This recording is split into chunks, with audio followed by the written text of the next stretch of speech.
Buenos días, ¿puedes empezar la clase ahora? Llevamos 10 minutos de retraso. Hola, doctora. Sí, buenos días. Lo que pasa es que no está muy bien el internet de aquí del aula. Entonces me conecté ahorita por el teléfono, pero ya estamos intentando conectarnos desde la computadora. ¿En qué aula? En la 10, doctora. Perdón, ¿en qué aula está? En la 10, doctora. Del segundo, En la tercer 10, piso. ok.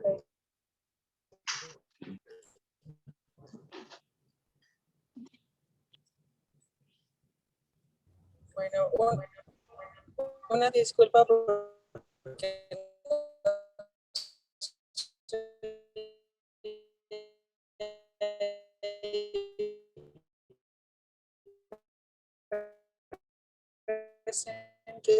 traten de empezar pueda.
Listo. ¿Se ve la pantalla?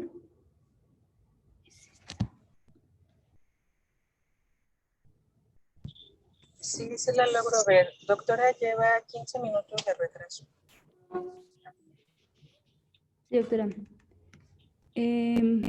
Bueno, entonces, para empezar...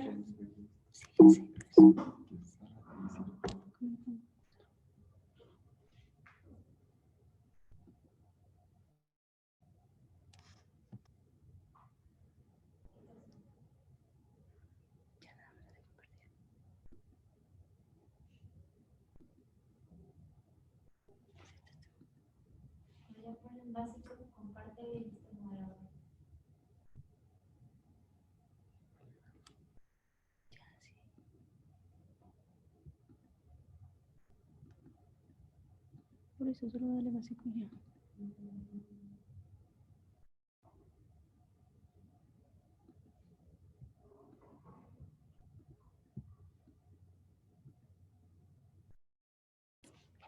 Ya, sí.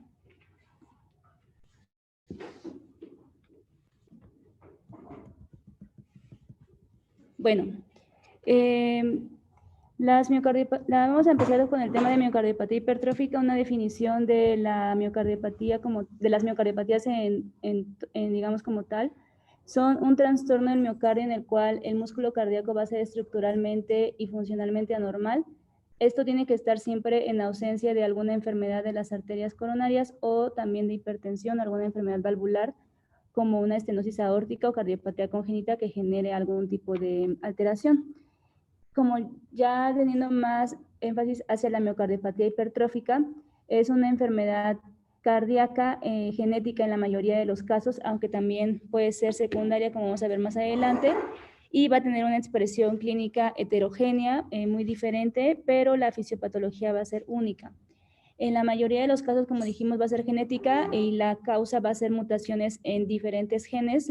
Hasta el momento son 11 o más que se han reportado, que van a codificar proteínas del sarcómero cardíaco. Es la causa más común de muerte súbita en los adultos, en jóvenes más bien, y aunque también se ha dicho que esta enfermedad pues sí tiene a largo plazo o a un pronóstico que todavía depende de varios factores, también puede verse, digamos, como siendo compatible con una longevidad normal sin la necesidad de alguna otra intervención importante, y todo esto va a depender de la fisiopatología o de qué tan afectado esté el tracto de salida, que vamos a ver más adelante. La definición es la presencia de un ventrículo izquierdo que esté engrosado, pero no esté dilatado. Y como dijimos, siempre tiene que estar en ausencia de otra enfermedad cardíaca que sea capaz de producir la hipertrofia evidente, como una cardiopatía congénita o una estenosis aórtica o hipertensión arterial. El criterio diagnóstico principal con el cual vamos a definir esta enfermedad es con el grosor de la pared libre del ventrículo izquierdo. Y en adultos, cuando fue primeramente reportada, se define como miocardiopatía hipertrófica 15 milímetros del grosor de la pared. De entre 13 a 14 es una enfermedad probable, y en los niños también nos vamos a guiar con el grosor de la pared libre, solamente que pues con los Z-score que ya manejamos. En algún tiempo se llamó de diferentes maneras y esto ha tenido como una serie de nombres confusos. Sí, la mayoría, todos van a ser términos que van a enfatizar la obstrucción del tracto de salida del ventrículo izquierdo. Ya actualmente solamente se sabe que solamente 1/3 de los pacientes son los que van a presentar esta obstrucción. Entonces, ya está determinado que se llame o que se diga como tal si es una miocardiopatía hipertrófica con obstrucción o sin obstrucción del tracto de salida, para poderlo definir y no tener como más confusiones de otros nombres que antes se llamaban. En cuanto a la epidemiología, pues es la segunda miocardiopatía más frecuente después de la miocardiopatía dilatada. Algunas de ellas reportan 35% y una incidencia de 1,500 en la población general, aunque también estos informes que tenemos no son como tan conocidos en niños. La incidencia puede variar y es de 0.3 a 0.5, incluidas también las miocardiopatías secundarias. Y en algunas series reportan que la frecuencia es mayor en hombres, aunque en la AJA reporta que es igual en ambos sexos, simplemente que por alguna razón en las mujeres no es tan diagnosticada como en los hombres. Esa es la razón que ellos dan, pero que es igual que en la mayoría de las miocardiopatías en ambos sexos. La presentación tiene 2 picos, generalmente en el primer año de vida y en la adolescencia. Y como decíamos, en la mayoría de los pacientes va a ser a causa de una enfermedad familiar. Las miocardiopatías secundarias también se pueden presentar y estas son menos cantidad de prevalencia. Bueno, las mutaciones, como ya mencionamos, pueden ser en al menos uno de los 11 genes que van a codificar alguna proteína del sarcómero y del disco Z. Aproximadamente entre 70 a 80% de las mutaciones van a ser secundarias a los 2 genes más afectados. El gen MIHZ, que codifica la cadena pesada de la beta-miosina encontrada en el cromosoma 14, y el segundo gen es el gen MTBPC3, que codifica la proteína C de unión. Estas van a ser, como les decía, la mayoría, entre el 70 al 80% de las mutaciones afectadas. Pero también hay otras mutaciones que se pueden encontrar, aunque con menos frecuencia, de menos del 5%, como las mutaciones de la troponina T, la troponina I. Y aunque actualmente, pues sí, la secuenciación del ADN ya nos ha dado como más información para poder conocer cuál es la etiología del gen afectado, se dice que también puede haber hasta 1/3 de los pacientes en los cuales no se identifique como tal alguna mutación genética y por lo tanto no se haya como resuelto, digamos, la etiología verdadera. Y pues también subraya que no todos los genes hasta el momento se conocen de qué es lo que pueda causar, y también el solapamiento que puede haber con otras miocardiopatías o la presentación de fenotipos mixtos cuando hay mutaciones de otras miocardiopatías. De las causas, como en la causa de etiología secundaria se va a presentar en menos de una 10ª parte de los pacientes. Generalmente se va a asociar a errores innatos del metabolismo, a trastornos neuromusculares, también a otros síndromes o enfermedades como por ejemplo la enfermedad de Pompe, enfermedades que sean por atesoramiento, ataxia de Friedreich y también síndromes o malformaciones como el síndrome de Noonan. Aunque como decía, como lo más conocido o lo característico es que sé que la mayoría pues es una enfermedad genética. Y también es importante recalcar, por ejemplo, los hijos de madres diabéticas tienen un riesgo de presentar miocardiopatía hipertrófica. Esto va a ser secundario a un hiperinsulinismo, o sea, secundario por la diabetes gestacional que cursó la madre, y que generalmente tenemos que tener en cuenta que este se va a resolver en el primer año de vida. Dentro de la morfología, bueno, las características, como decía, va a ser un espectro diverso de patrones de acuerdo a la afectación que nos vaya a originar. E incluso en pacientes que estén estrechamente relacionados con el mismo sustrato genético, puede que también tengan diferentes patrones de hipertrofia ventricular, a excepción de los gemelos idénticos, que en ellos sí se ha visto que tienen el mismo patrón. Lo característico es que afecte al ventrículo izquierdo, pero también hasta en una 1/5 parte de los pacientes puede afectar al ventrículo derecho. La distribución característica de esta miocardiopatía, bueno, de la hipertrofia, va a ser asimétrica, y esto significa que en la mayoría, en más de un segmento de la pared, es más grueso que en otras áreas. Siempre, o bueno, más bien dicho, generalmente, predominantemente va a afectar al tabique ventricular anterior, y aunque lo más característico es la asimetría y al tabique, se pueden incluir otros patrones como por ejemplo el patrón concéntrico, que es de hipertrofia simétrica, o también hipertrofia apical. Y bueno, es importante mencionar que hasta en un 30% o más de los pacientes se pueden asociar con anomalías anatómicas como tal de la válvula mitral. Dentro de esto, recalcar, por ejemplo, elongación de la válvula, las inserciones anómalas de las cuerdas septales, o también el desplazamiento anterior de las inserciones del músculo papilar. Hay diferentes, como les decía, formas de presentación. Por ejemplo, acá en la figura A de la superior izquierda es una pieza en la cual se ve que hay una distribución de la hipertrofia que generalmente, bueno, es hacia la pared libre y más hacia la parte apical. En la figura B, como podemos ver, son patrones en los cuales, como se puede ver, hay más hipertrofia hacia el septum posterior y en el anterior es menor al posterior. Y bueno, de la histología, ahorita si quieren lo vemos más adelante, y solamente para recordar, por ejemplo, en este patrón del que se ve la pieza como tal de color, muestra como tal toda la hipertrofia concéntrica que va a ser hacia todo el tabique ventricular.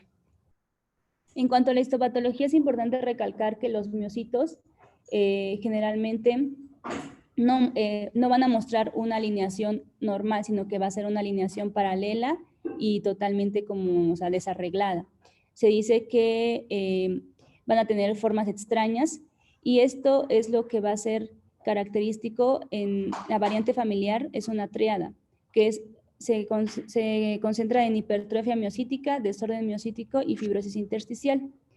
Y entender o saber que también hay una histopatología alterada dentro desde las células cardíacas, pues es lo que hace secundario que haya arritmias en esta miocardiopatía, aunque también hay por otras alteraciones, pero también es una teoría que por estar las células desorganizadas y dispersas en toda la pared del ventrículo izquierdo por la hipertrofia, esto también va a afectar pues, la transmisión de los impulsos electrofisiológicos y por lo tanto va a ser una de las teorías para el sustrato, o bueno, uno de los factores para el sustrato ritmogénico de la miocardiopatía hipertrófica.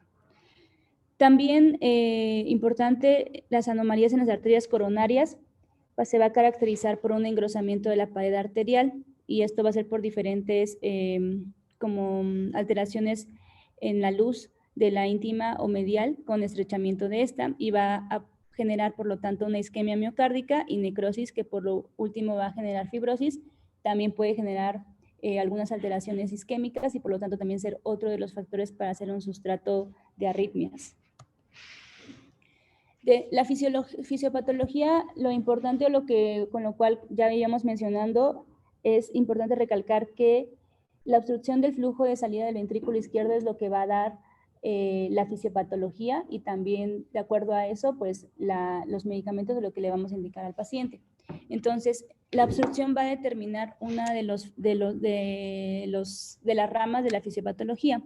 Esta obstrucción va a estar producida por el contacto que se produce entre la válvula mitral y el septum ventricular.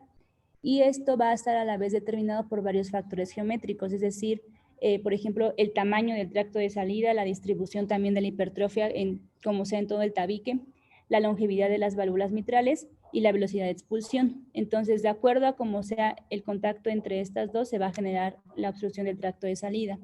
Y esto nos va a producir un gradiente subaórtico. Lo importante o lo característico de este gradiente es que va a ser dinámico, es decir, que va a cambiar puede ser encontrarse al reposo o al esfuerzo o ser cambiante de acuerdo a diferentes factores asociados. Por ejemplo, se puede ver reducido o totalmente disminuido cuando se disminuye la frecuencia cardíaca o se aumenta en el volumen ventricular o la presión arterial. Esto, por ejemplo, si damos fármacos betabloqueadores, pues se va a reducir el gradiente o también se puede aumentar la presión arterial al hacer algunas medidas como la posición de cuclillas o administración de fenilefrina. Entonces, eso es lo importante tener en cuenta la obstrucción. También muy importante la disfunción diastólica que se va a generar. La disfunción se va a ir deteriorando y esto va a ser generalmente por la obstrucción que genera el tracto de salida. También va a generar un aumento en el consumo del consumo de oxígeno del volumen ventricular y va a llevar a una función diastólica deteriorada. En la fase de llenado, por lo tanto, la fase de llenado ventricular se va a prolongar, que se lleva en la diástole, y se va a asociar con disminución en la frecuencia y el volumen, porque al estar alterado las presiones del ventrículo izquierdo, pues se va a ver asociado a una disminución en la distensibilidad del ventrículo. Y por lo tanto va a ser el resultado final es que se aumenten las presiones telediastólicas del ventrículo izquierdo, dado por todos los factores que ya vimos, y esto va a dar como consecuencia pues un mal llenado ventricular y los síntomas conocidos de intolerancia al esfuerzo. También otro de los 3 componentes de la fisiopatología para poderlo entender, pues es las arritmias. Y esto, como ya veníamos diciendo, puede ser determinado por la alteración que haya en la exposición de las fibras y de las células cardíacas y también por las anomalías microvasculares que van a ser secundarias a las alteraciones hemodinámicas del tracto de salida del ventrículo izquierdo. Esto al generar las alteraciones hemodinámicas, pues por lo tanto va a generar isquemia y anomalías coronarias, por lo tanto va a resultar en una isquemia miocárdica y va a ser el sustrato para arritmias. Los síntomas pues son de insuficiencia cardíaca, pueden manifestarse a cualquier edad y pues pueden ser diversos, desde limitación del esfuerzo, o sea, a la generación de ejercicio, disnea o fatiga, asociado también a molestias o como tal dolor torácico. Y en cuanto a esto de la etiología del dolor torácico en la miocardiopatía, aún no se comprende totalmente, pero por un lado se cree que pueda ser una manifestación de isquemia miocárdica, o sea, como tal que sea una etiología del dolor torácico de forma cardíaca, debido a todas las alteraciones estructurales o alteraciones en las arterias coronarias, como ya habíamos visto. Otros síntomas, pues son, como les decía, como tal insuficiencia cardíaca, como diaforesis excesiva. También en los niños pequeños se ve que hay mala alimentación y retraso en el crecimiento. Esto, pues, por la obstrucción al tracto. Y muy importante tener en cuenta, y cuando se hace la semiología, el síncope o casi síncope, que esto también puede plantear la consideración de una de las causas más, bueno, de lo más como más complicado o de lo que más nos puede llamar la atención es la consideración de riesgo de la muerte súbita.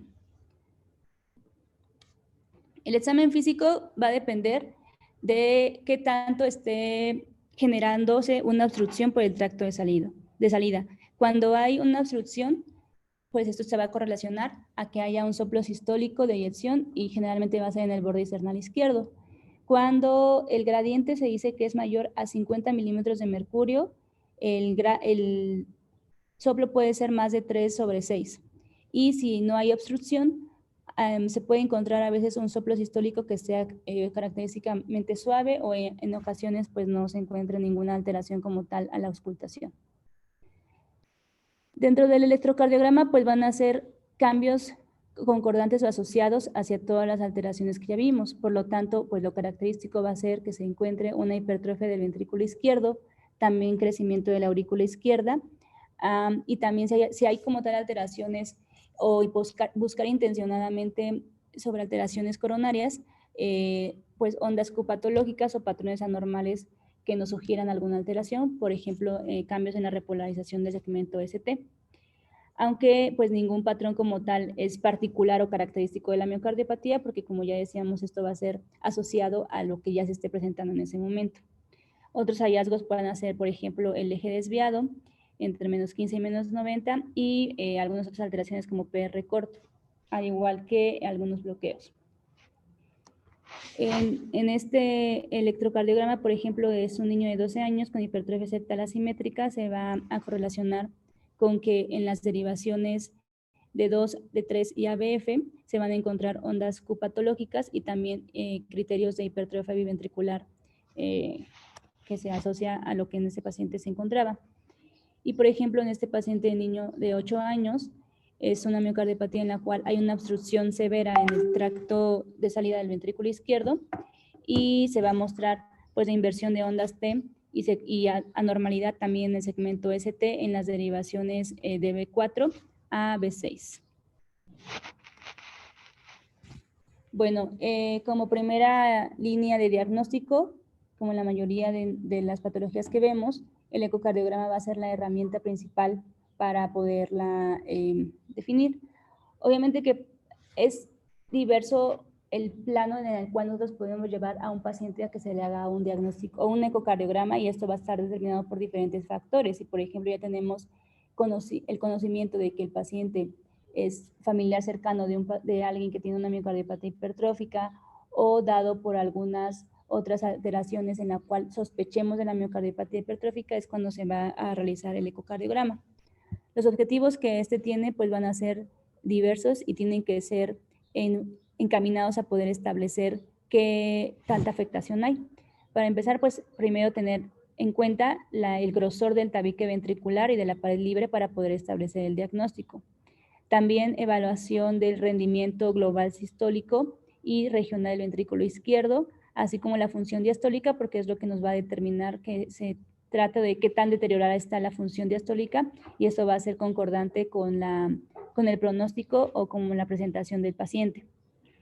La evaluación y presencia también de la insuficiencia mitral que se puede llegar a presentar, y determinar la etiología o qué tan grave es la obstrucción al tracto de salida del ventrículo izquierdo. Y si es que también hay hipertrofia aparte del ventrículo izquierdo en el ventrículo derecho, pues también hay que poderla revisar. En imágenes 2D es importante, bueno, la presencia y la distribución de la hipertrofia del ventrículo izquierdo se tiene que determinar en varios ejes.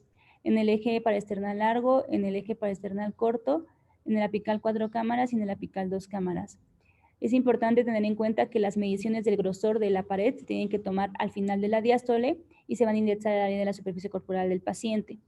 Y como decíamos, el grosor de la pared libre es lo que va a determinar el diagnóstico que se va a tomar como diagnóstico determinativo cuando sea un grosor de más de 2 a 2.5 desviaciones estándar en cualquier segmento como tal miocárdico, porque como sabemos va a tener diferentes patrones, así que puede ser en cualquier segmento de este. Y por lo tanto, al mencionar cualquier patrón, pues puede ser hipertrofia concéntrica, que va a ser igual en todos los segmentos del ventrículo izquierdo, o una hipertrofia excéntrica en las paredes laterales, o también una hipertrofia distal o apical. Entonces, en cualquiera que nosotros vemos y que nos cumpla con este criterio de más de 2 desviaciones estándar, asociado a otras alteraciones que vamos a hablar después, es diagnóstico de la miocardiopatía hipertrófica. Aquí, por ejemplo, tenemos imágenes de diferentes ejes. En el eje paraesternal largo que se muestra aquí, por ejemplo, en la figura A, es una hipertrofia septal asimétrica. Como podemos ver, no es totalmente toda la hipertrofia de la, digamos, como de la misma longitud, sino que se ve aquí como redondeado. Entonces, esta sería asimétrica. Esto se va a correlacionar, este es el mismo paciente con la figura de al lado en la figura B, en la cual es la misma hipertrofia septal asimétrica, solamente que vista en el eje corto. Y en las imágenes de abajo es otro paciente en el cual el eje paraesternal corto podemos ver que es una hipertrofia como tal concéntrica del ventrículo izquierdo. Esto quiere decir que en todos los ejes va a ser del mismo grosor, y en el otro es otra distribución para poder entender la hipertrofia ventricular excéntrica, que solamente es de la pared lateral.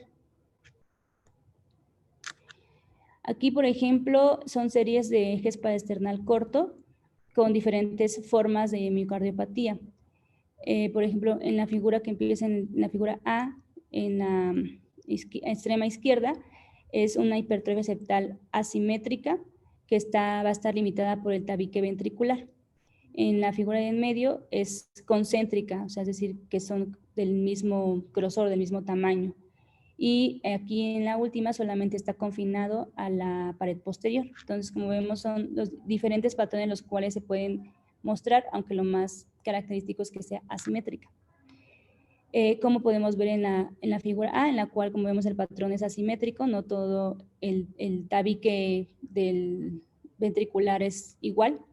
Y en el eje paraesternal corto de este, que es del mismo paciente, pues se mostraría la hipertrofia septal comparativa entre los dos ejes, que son de las cuales tenemos que evaluar.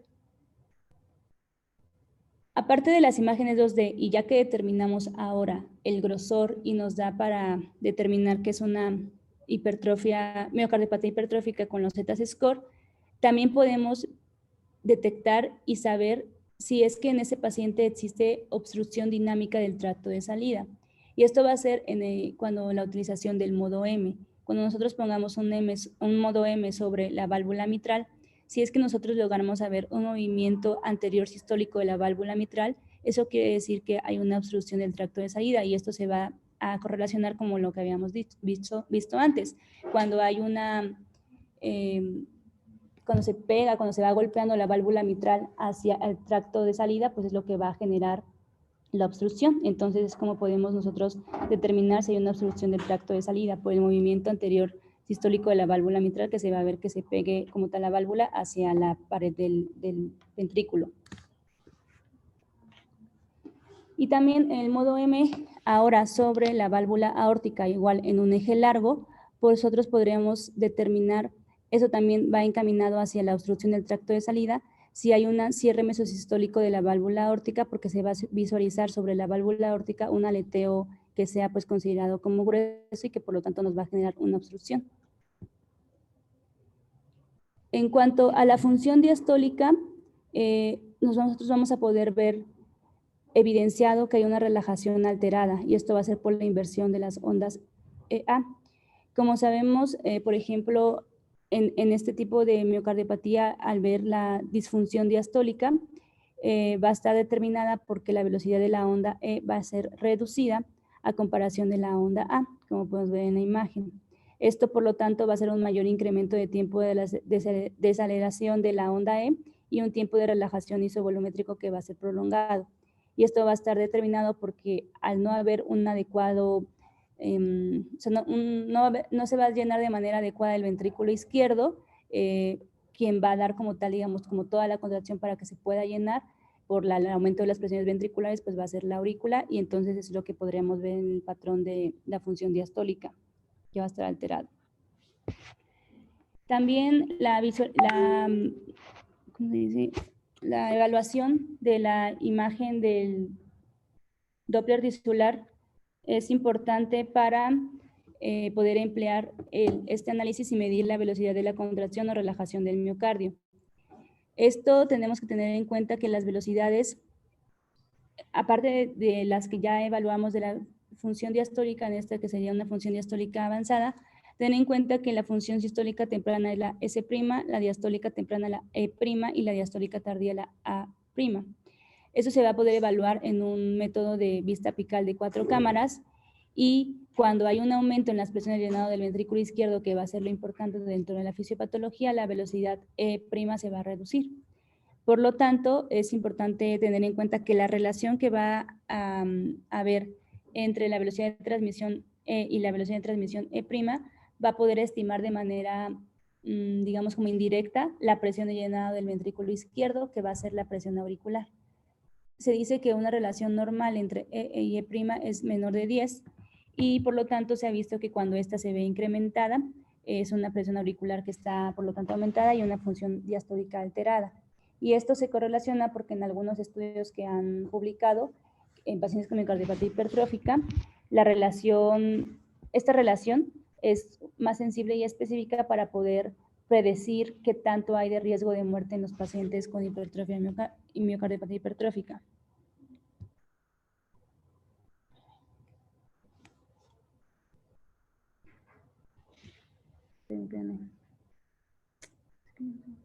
Me mandó un mensaje la doctora, pero no puedo.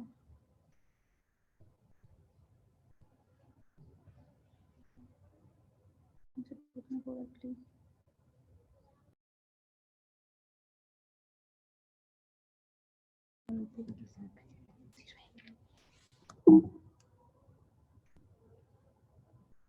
Bueno, y por ejemplo, en esta imagen, como ya correlacionando lo que estábamos viendo anteriormente, por ejemplo, nosotros podemos determinar que en esta, al hacer las diferencias de primero del lado derecho que está cuando sacamos la velocidad EA en este paciente y compararla contra un Doppler tisular.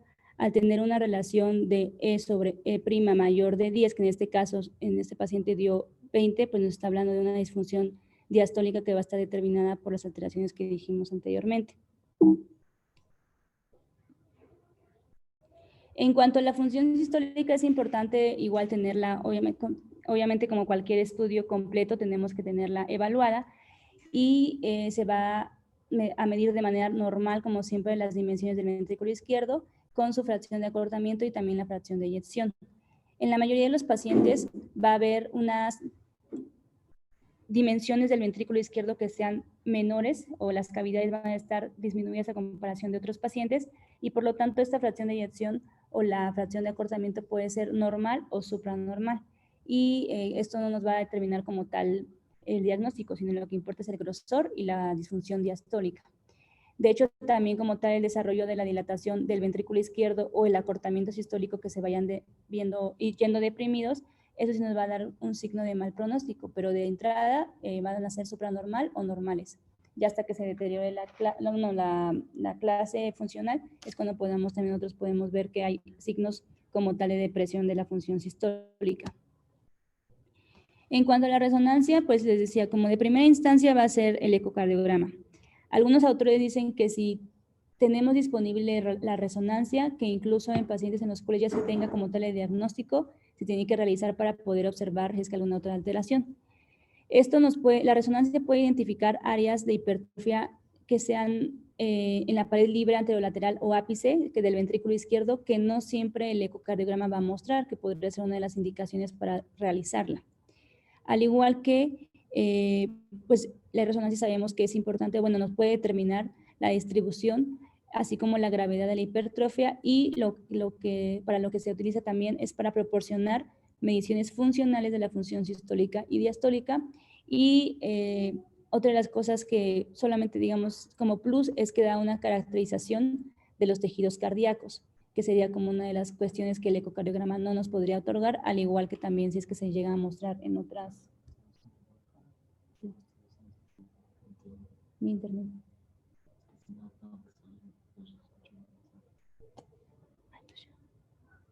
Bueno, y hasta 4/5 de los adultos van a tener un hiperrealce irregular que va a correlacionarse con los factores de riesgo de muerte súbita. Entonces, en cuanto a la resonancia, les digo, no, en algunos centros sí lo dicen que tiene que ser como complementario o aunque se tenga el diagnóstico, realizarla. Por ejemplo, teniendo en cuenta que en algunos pacientes no se puede llegar a mostrar desde un inicio la hipertrofia en el ecocardiograma por la alteración que se presente en la pared. Por ejemplo, en las imágenes superiores correlaciona de un paciente del ecocardiograma con la resonancia magnética. Entonces, tenemos imágenes comparativas en la cual en el eje corto, comenzando con el ecocardiograma al final de la diástole, se muestra un espesor de la pared libre que aparentemente en un principio da para que sea normal cuando lo hicieron el Z-score. Y ya en la resonancia se muestra como tal el área segmentaria de la hipertrofia que como vemos en me la voy pared a libre. desconectar un par de minutos nada más, por favor, continúa y ahorita los... Sí, doctora, está bien. Bueno, y como vemos en la resonancia se va a mostrar un área segmentaria en la cual en un principio a lo mejor nosotros no podíamos observar por la morfología hacia donde estaba la hipertrofia como tal, pero ya en la resonancia se puede mostrar que en este paciente dio para 20 milímetros del grosor de la pared libre y por lo tanto pues queda para una hipertrofia del ventrículo izquierdo.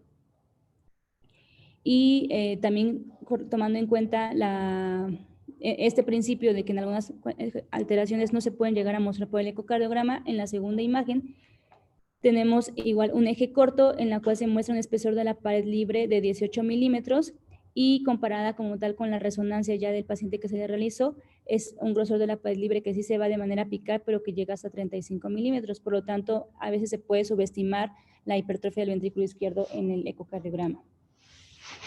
Y por último, también mencionar que en cuanto a la resonancia, lo que nos enfatizaban o estaba leyendo en un artículo es que en la resonancia nosotros podemos ver el realce que se haga con algún material como por ejemplo gadolinio, en donde por ejemplo en esta imagen podremos observar que la hipertrofia es de manera apical y también cuando se instaura al realce del gadolinio es cuando nosotros podemos observar también las alteraciones.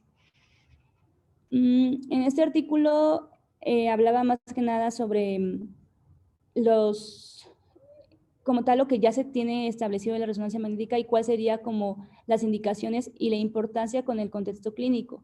En primera instancia nos decía énfasis en que cuando nosotros vamos a presentar o se realiza la resonancia magnética, muchas veces no se tiene el contexto clínico del paciente y por lo tanto las personas que llegan a realizar el estudio y a interpretarlo, pues no tienen el contexto de todo el paciente. Entonces, primero tenemos que otorgar todas las herramientas para poderle establecer clínicamente cómo está el paciente, si hay una alteración en el electrocardiograma para que de esa manera puedan como buscar más intencionadamente y de acuerdo a las características clínicas que les demos, la persona encargada que haga la resonancia pueda, por ejemplo, hacer más fases o algunas vistas diferentes.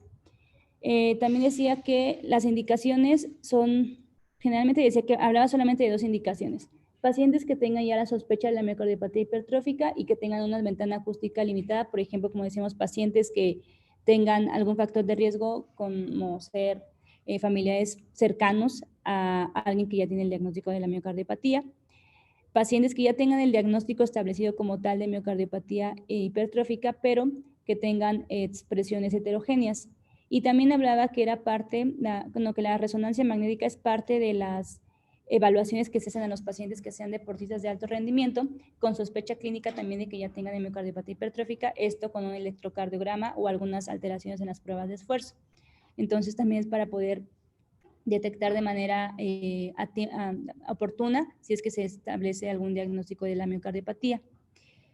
Y también decía que en algunas, aunque tengamos la ventana como tal, que no esté limitada y se pueda realizar un estudio de manera adecuada, hay algunas regiones en las cuales son difíciles de obtener las imágenes por el ecocardiograma, como la pared anterior lateral o basal del ventrículo izquierdo y el vértice del ventrículo izquierdo. Entonces, esto también es como para tenerlo en consideración de cuándo poder o por qué se indica la resonancia magnética. Y por último, en el artículo establecía que hay algunas mediciones que se tienen que establecer de manera obligatoria o de manera complementaria. Como manera obligatoria, pues tenemos que el reporte nos tiene que tener mostrar el volumen del ventrículo derecho, el volumen también del ventrículo izquierdo, las fracciones de eyecciones del ventrículo izquierdo, que es para lo que nos sirve la resonancia, también para la función. Y si es que llega a tener algunas alteraciones en la obstrucción del tracto de salida, hay que tenerlas en cuenta y que nos tiene que reportar qué tanto puede estar como tal obstruido, al igual que las áreas de la aurícula izquierda, que también se puede llegar a afectar, digamos, pues, por todas las cavidades izquierdas que se pueden llegar a hipertrofiar. Es importante también mencionar que si es que hay alguna alteración en la válvula mitral, pues también la resonancia magnética nos ayudaría a poderla establecer. Entonces, son los criterios con los cuales son de manera obligatoria lo que tienen que reportar en un principio. En cuanto al manejo, el manejo es multidisciplinario y tiene varias vertientes. Primero, bueno, vamos a ir hablando de los 4 características más importantes del manejo, empezando con la asesoría familiar. Esto se va a recomendar a familiares que puedan estar en riesgo y que tengan, pues, familiares cercanos o que ya se haya encontrado como tal la mutación. Entonces, por lo tanto, cuando ya se encuentra la mutación, hay que hacer un cribado clínico de los pacientes que sean familiares directos. Esto se va a hacer mediante un electrocardiograma y un ecocardiograma cada 12 a 18 meses a partir de los 12 años, que es cuando decía que es otro de los picos que se encuentra en la adolescencia. Y se va a continuar, si el paciente también ya tiene síntomas de una miocardiopatía o la sospecha clínica por características clínicas, se puede iniciar el abordaje desde antes. El cribado como tal de la miocardiopatía cuando ya se hace a los familiares tiene que ser continuo hasta que se alcance la maduración. Esto es hasta los 18 a los 21 años, aunque no haya signos como tal de expresión clínica, se recomienda el cribado cada 5 años y esto puede durar, les digo, hasta 21 años, ya que el inicio de la hipertrofia a veces no se puede diagnosticar de manera temprana y se puede retrasar hasta que se entre ya a la etapa final de la adolescencia o principios de la adultez en algunas familias. El tratamiento médico pues va a estar enfocado a los síntomas de la insuficiencia cardíaca. Entonces, y también va a estar determinado por la alteración como más importante que nos va a dar la fisiopatología, que va a ser hacia la obstrucción del tracto de salida. Entonces, si tenemos una obstrucción o queremos disminuir la frecuencia cardíaca para reducir la contracción del ventrículo izquierdo, esto nos puede ayudar con los bloqueadores de los receptores beta-adrenérgicos, como el propanolol, atenolol, metoprolol y otros. que van a mejorar, por lo tanto, los síntomas de la obstrucción del tracto de salida al disminuir también la frecuencia cardíaca y disminuir, por lo tanto, el consumo de los niveles de oxígeno del ventrículo izquierdo. En el caso de que no tengan como tal éxito estos bloqueadores de los receptores beta, se podría adicionar alguna disopiramida antiarrítmica de clase 1, que también va a mejorar los síntomas de la obstrucción por la prolongación del intervalo, aunque eso también va a tener, como efecto adverso la prolongación del intervalo QT, por lo que tanto hay que tener como tal vigilancia. Este efecto sobre el segundo grupo de fármacos, que son los que se recomiendan, pues se va a ejercer por una acción inotrópica negativa, y como decíamos, el gradiente subaórtico va a tener varios factores por los cuales se va a modificar. Entonces, al disminuir también la frecuencia cardíaca, pues va a disminuir el consumo de oxígeno. Y en algunos pacientes se recomienda para aliviar o mejorar los síntomas de obstrucción, al aliviar la isquemia del miocardio y reducir la contractibilidad del miocardio, los antagonistas del calcio como el verapamilo, que va a mejorar los síntomas. Y por último, los diuréticos también se pueden utilizar de acuerdo a pues, la clínica del paciente, teniendo en consideración también como no llevarlo también como hacia el extremo, porque también nos podría ocasionar más síntomas como tal de isquemia y por lo tanto, o sea, al no tener una adecuada precarga, también más datos de isquemia. En esta miocardiopatía sí nos habla antes de enlistarlo como tal al trasplante cardíaco sobre un tratamiento quirúrgico. El estándar de oro va a ser la miotomía o miectomía del ventrículo izquierdo, y esto va a estar determinado de acuerdo a dónde esté la hipertrofia del ventrículo izquierdo. Entonces se va a extraer un canal de músculo del tabique ventricular mediante la incisión aórtica, y en la mayoría de los casos solamente se va a requerir de un procedimiento para poder lograr la reducción permanente del gradiente. Aunque claro que es posible que en algunos pacientes, de acuerdo si son niños o son niños muy pequeños, se pueda repetir esta miotomía en varios tiempos quirúrgicos, y esto va a estar en un principio limitada por el diámetro aórtico pequeño. De hecho, se dice que en algunos pacientes en los cuales se haga el tratamiento quirúrgico de manera rutinaria en algunos centros, pues la mortalidad es menos del 1%. En este artículo que hablaba sobre la hipertrofia como tal, o sea, todo el tema, pero hacía énfasis más hacia el tratamiento quirúrgico, se tiene que tener establecido que de acuerdo al patrón que se tenga de la hipertrofia septal, que son 3, las consecuencias fisiológicas van a ser las que se presenta el paciente, y de acuerdo al patrón que presente se puede clasificar en 3 grupos para poder otorgar un tratamiento. Por ejemplo, en el grupo 1, que es pacientes que tengan hipertrofia septal subaórtica con una obstrucción que sí sea significativa al tracto de salida, y generalmente se dice que se va a indicar la miectomía en el del tabique transaórtico cuando tenga un gradiente de más del 50%, que por lo tanto se va a correlacionar clínicamente con alteraciones y también con la exploración física. En manos, como les decía, de pacientes de cirujanos que se han experimentado, se ha visto que la mortalidad es del menos del 1%. Y otra de las cosas que nos daba como opción hacia el tratamiento quirúrgico es que en algunos centros, pero más que nada en pacientes adultos, se hace la ablación del tabique ventricular mediante la inyección de algunas sustancias como alcohol al 95% en una arteria perforante del ventrículo.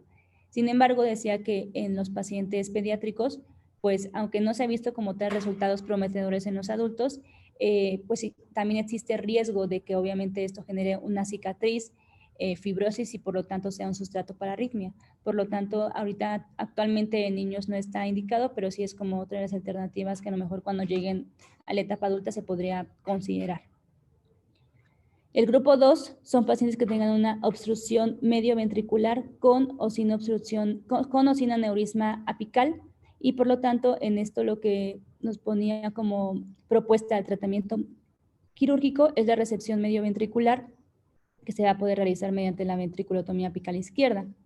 Y por último, en el grupo 3, son los pacientes que no tienen alguna obstrucción, pero lo que les está afectando en estos pacientes es la disfunción diastólica que se va a ir deteriorando. Y esto se va a dar porque la cavidad del ventrículo izquierdo se va a hacer más pequeña, secundaria a la hipertrofia que va teniendo de manera excesiva por el tabique apical. Entonces, lo que en este grupo recomienda con una disfunción diastólica es en el grupo 3 una miectomía transapical para poder agrandar el ventrículo izquierdo. Por lo tanto, con la intención de agrandar la cavidad, pues es cuando se va a poder disminuir o bueno, mejorar la función diastólica. Otro de los puntos claves para tener en cuenta dentro del manejo que es de manera multidisciplinaria es la prevención de la muerte súbita. En general, la muerte súbita es uno de los conceptos que se tiene como de más implicación de riesgo y aunque es solo en 1% por año y una minoría significativa tiene el riesgo de una muerte súbita, pues esto puede ir aumentando de acuerdo a los factores que tenga el paciente. Entonces se dice que la muerte súbita es muy común en pacientes jóvenes, es pues una de la primera causa de muerte en los pacientes que tienen miocardiopatía hipertrófica y esto va a estar determinado por qué tanto esté la obstrucción. Esto, por lo tanto, puede generar arritmias auriculares que asociadas con la isquemia miocárdica dada por la obstrucción o como tal por alteraciones en las arterias coronarias y que puede ser detonada por el ejercicio o puede dar como tal una arritmia ventricular que por lo tanto ponga en riesgo la vida del paciente. Para tener en cuenta cuáles son los marcadores de riesgo de la muerte súbita, son varios los marcadores de riesgo, pero definitivamente el más importante es que el paciente tenga un historial de paro cardíaco previo. Con eso ya nos podemos dar una pausa para poder establecer que ese paciente tiene mayor riesgo. Y de todos los demás factores de riesgo, los más importantes son el antecedente de que un familiar haya tenido muerte súbita cardíaca, un síncope inexplicable que no sea relacionado por otros mecanismos neurocardiogénicos y la hipertrofia ventricular izquierda severa por el ecocardiograma con un grosor máximo de la pared del ventrículo izquierdo de 30 milímetros o más. Entonces, los estudios han demostrado que algunos pacientes que no tengan ninguna de estas alteraciones o bueno, características, tienen un riesgo bajo de muerte súbita del menos del 1%, pero que los pacientes que tienen 2 o más factores de riesgo, la tasa de mortalidad puede irse aumentando de 3% por año. Por lo tanto, hay que tener como reconocimiento de estos primeros marcadores de riesgo. Y bueno, ya por último, si los pacientes son considerados de alto riesgo, también se llega a constatar que hay algún tipo de arritmia, se puede considerar la inserción de un desfibrilador automático, aunque decía que en los pacientes pediátricos no es tan recomendable su uso y hay que tener en cuenta varios factores para poder tener riesgo-beneficio, porque puede tener algunas descargas inapropiadas por taquicardias supraventriculares o sinusales y por lo tanto, pues no dar, como te les digo, el beneficio que nosotros tenemos empleado. Y por último, pues este cuadro engloba como todas las características en cuanto al manejo de acuerdo, empezando primeramente pues por el consejo familiar, si es que se tiene que hacer un screening familiar, al igual que como ya hemos visto todos los estudios de tamizaje con electrocardiograma, darle la información pertinente al paciente, así como poderle darle consejería genética, si es que se llega a determinar que es una causa primaria. En cuanto a los síntomas, se tiene que clasificar, como ya habíamos visto desde un principio, si da obstrucción o no da obstrucción y de acuerdo a eso poder dar los fármacos que ya mencionamos. Y si aparte de la obstrucción hay como tal bueno, ya se da el caso del síncope, en esto tenemos que determinar los factores que vimos anteriormente para poder determinar qué tanto riesgo hay de que se presente la muerte súbita y por lo tanto, de acuerdo a eso, poder indicar, por ejemplo, fármacos antiarrítmicos, desfibriladores o si es que es mucha la obstrucción, poder indicar alguno de los tratamientos quirúrgicos. Dado las complicaciones, pues nos puede dar una falla cardíaca progresiva que hay que iniciar el manejo con fármacos, bueno, o sea, con tratamiento médico o en dado caso, pues si es que hay una disfunción deteriorada, pues iniciar al paciente para el trasplante cardíaco.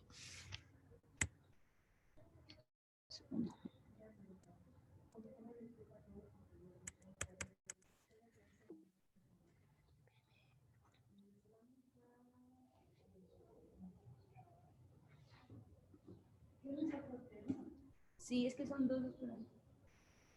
Son dos por clase.